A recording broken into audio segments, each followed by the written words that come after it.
ఎలక్షన్‌కి 6 నెలల ముందు నుంచినే ప్రతి నియోజకవర్గంలో సభలు ఫుల్ ప్లెడ్జ్డ్‌గా తిరిగేయటం ఇది ఇదివరకటి సంప్రదాయం.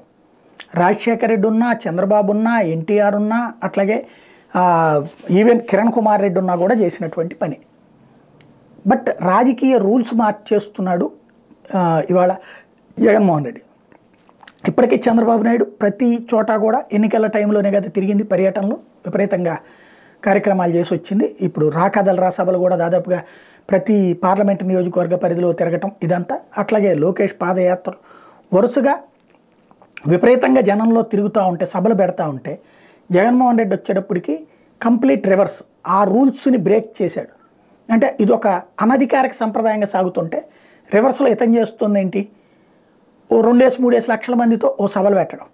వాళ్ళు 5 లక్షలు 10 లక్షలు అంటారు, మినిమం 2-3 లక్షలు అయితే వస్తారు.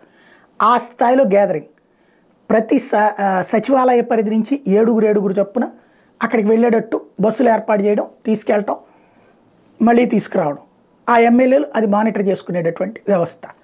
అట్లాగా జనాల మొబిలైజేషన్, ప్రతి ఊర్లో మొబిలైజేషన్ కంటే భారీ సభల ద్వారా ఒకసారి ఇదిగో జనాలు ఎట్లా వస్తారో చూడండి అనేటువంటిది చూపించడం. ఎందుకంటే జనం రారని వీళ్ళు వార్తలు రాసుకుంటూ వస్తారు కాబట్టి, సీఎం ప్రోగ్రాములకు వెళ్ళినప్పుడు చూపెడుతుంటారు కాబట్టి వెనక నుంచి ఇదిగో ఇది ఇక చూపెట్టడానికి ఏముంది, ఇప్పుడు కూడా వెనక్కి వెళ్ళిపోతున్నారు ఇట్లాంటి రాయడం తప్పించి ఆ జనాన్ని ఆ విజువల్ చూశాక ఎవడు కాదనలేడు కదా.